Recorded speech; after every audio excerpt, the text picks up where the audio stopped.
নামেত লৈ আহিছে এটা গুৰুত্বপূৰ্ণ খবৰ। আজি সন্ধিয়া 7:15 শপত গ্ৰহণ কৰিব তৃতীয়বাৰৰ বাবে প্ৰধানমন্ত্ৰী হিচাপে নৰেন্দ্ৰ মোদীয়ে। আৰু নৰেন্দ্ৰ মোদীয়ে ইতিমধ্যে সাজু হৈছে শপত গ্ৰহণ অনুষ্ঠানৰ বাবে। ইতিমধ্যে 7:15 শপত গ্ৰহণ কৰিব নৰেন্দ্ৰ মোদীয়ে। সকলো সাজু হৈ উঠিছে। দিল্লীত ইতিমধ্যে কটকটীয়া নিৰাপত্তা বেষ্টনী গঢ়ি তোলা হৈছে।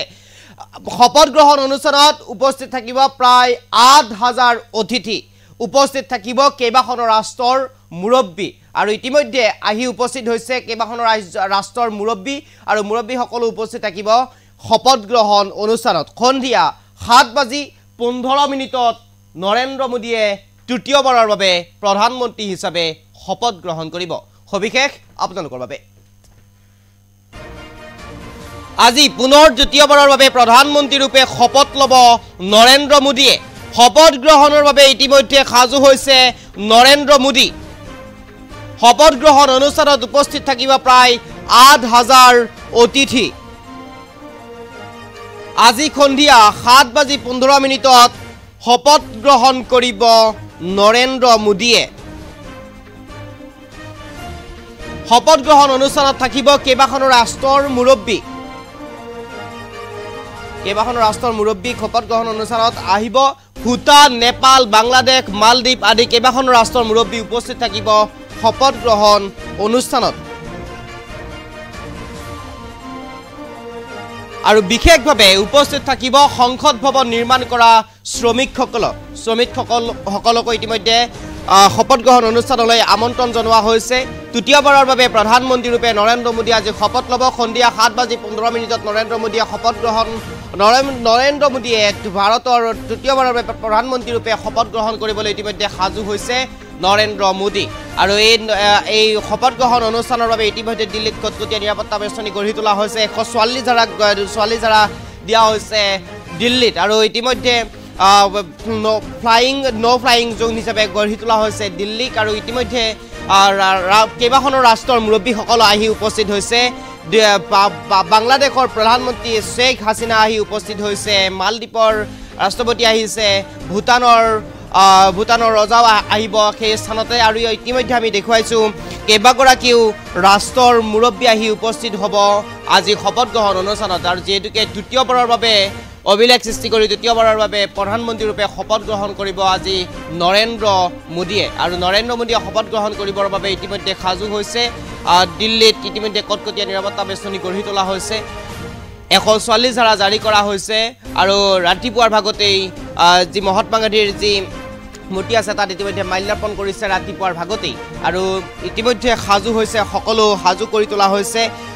NDAৰ চৰকাৰ গঠন কৰিবলৈ সাজু হৈছে দেশত। আৰু যিহেতুকে NDAৰ লগত কেইবাটাও দলে ইতিমধ্যে সহযোগ কৰিছে আৰু কেইবাটাও দলৰ সহযোগত ইতিমধ্যে নৰেন্দ্ৰ মোদীয়ে চৰকাৰ গঠন কৰিবলৈ আগবাঢ়ি আহিছে। আৰু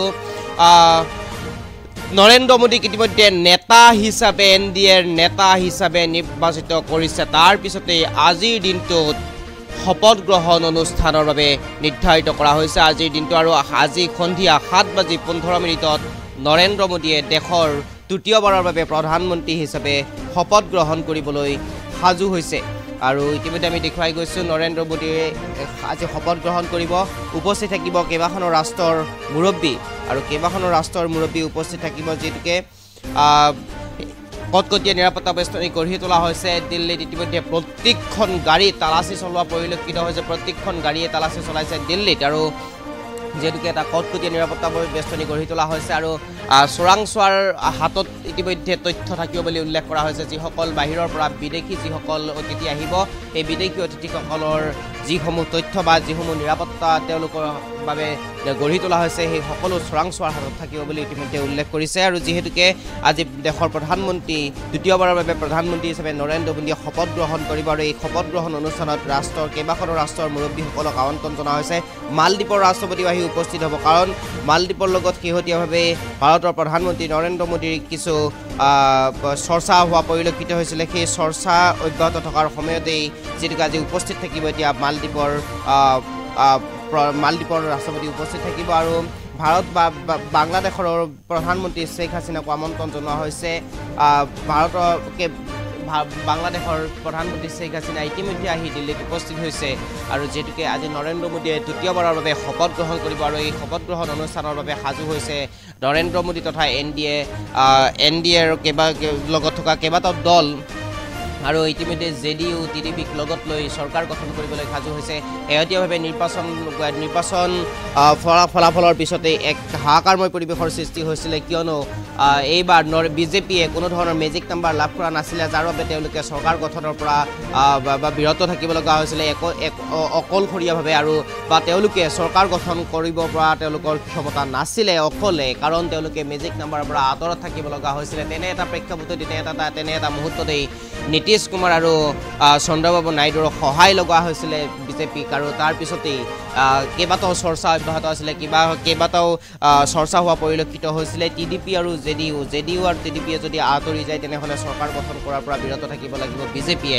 এনেকুৱা ধৰণৰ কিছু চৰ্চা চলিছিলে খুব গুৰুত্বপূৰ্ণ চৰ্চা চলিছিলে তাৰ পিছতেই জেডিইউ প্ৰধান টিডিপি প্ৰধান সকলোৱে বহি লৈ যি মীমাংসাত আহিলে সেই মীমাংসাৰ পিছতেই এনডিএৰ সংসদীয় নেতা হিচাপে তেওঁলোকে নিৰ্বাচন কৰিলে নৰেন্দ্ৰ মোদীক আৰু ইতিমধ্যে নৰেন্দ্ৰ মোদীয়ে শপত গ্ৰহণ কৰিব দেশৰ দ্বিতীয়বাৰৰ বাবে প্ৰধানমন্ত্ৰী হিচাপে জৱাহৰলাল নেহৰুৰ পিছতেই নৰেন্দ্ৰ মোদীয়ে দ্বিতীয়বাৰৰ বাবে প্ৰধানমন্ত্ৰী হিচাপে শপত গ্ৰহণ কৰিব ভাৰতৰ প্ৰধানমন্ত্ৰী হিচাপে আৰু আজি সন্ধিয়া 7:15 শপত গ্ৰহণ কৰিবলৈ সাজু হৈছে ইতিমধ্যে নৰেন্দ্ৰ মোদী আৰু নৰেন্দ্ৰ মোদীৰ এই শপত গ্ৰহণ অনুষ্ঠানত প্ৰায় 8,000 অতিথি থাকিব বুলি ইতিমধ্যে উল্লেখ কৰা হৈছে 8,000 অতিথিয়ে তাত অংশগ্ৰহণ কৰিব বিশেষভাৱে শ্ৰমিকসকলক তাত গুৰুত্ব দিয়া হ'ব বুলি ইতিমধ্যে উল্লেখ কৰা হৈছে যিসকল শ্ৰমিকৰ হাতৰ পৰশত সংসদ ভৱন নিৰ্মাণ কৰা হৈছিলে যিসকল শ্ৰমিকে তেওঁলোকে কষ্ট কৰি তেওঁলোকে যি সংসদ ভৱন নিৰ্মাণ কৰিলে সেই শ্ৰমিকসকলক অগ্ৰাধিকাৰ দিয়া হ'ব সেই শ্ৰমিকসকলক গুৰুত্ব দিয়া হ'ব আৰু সেই শ্ৰমিকসকলকে ভিতৰ কৰি প্ৰায় 8,000 অতিথি আজিৰ শপত গ্ৰহণ অনুষ্ঠানত থাকিব বুলি ইতিমধ্যে উল্লেখ কৰা হৈছে আৰু যি শপত গ্ৰহণ অনুষ্ঠান সেই শপত গ্ৰহণ অনুষ্ঠান সন্ধিয়া ঠিক 7:15 অনুষ্ঠিত হ'ব ভূটান নেপাল বাংলাদেশ মালদ্বীপ আদি কেইবাখনো ৰাষ্ট্ৰৰ মুৰব্বী উপস্থিত থাকিব এই শপত গ্ৰহণ অনুষ্ঠানত শেহতীয়াভাৱে মালদ্বীপৰ লগত ভাৰতৰ প্ৰধানমন্ত্ৰী নৰেন্দ্ৰ মোদীৰ এক বিশেষ চৰ্চা অব্যাহত আছিলে বা বিশেষ চৰ্চা চলিছিলে সামাজিক মাধ্যমত আৰু তাৰ পিছতে কিন্তু আজি নৰেন্দ্ৰ মোদীৰ শপত গ্ৰহণ অনুষ্ঠানত মালদ্বীপৰ প্ৰধান উপস্থিত থাকিব মালদ্বীপৰ প্ৰধান আজি ইতিমধ্যে আহি পাইছে দিল্লীত আৰু দিল্লীত আজি যিহেতুকে সন্ধিয়া 7:15 শপত গ্ৰহণ অনুষ্ঠান হ'ব নৰেন্দ্ৰ মোদীৰ আৰু এই শপত গ্ৰহণ অনুষ্ঠানৰ বাবে সাজু হৈছে দিল্লী আৰু লৈ আহিছে গুৰুত্বপূৰ্ণ খবৰ দৈনিক দৰ্শকৰ বাবে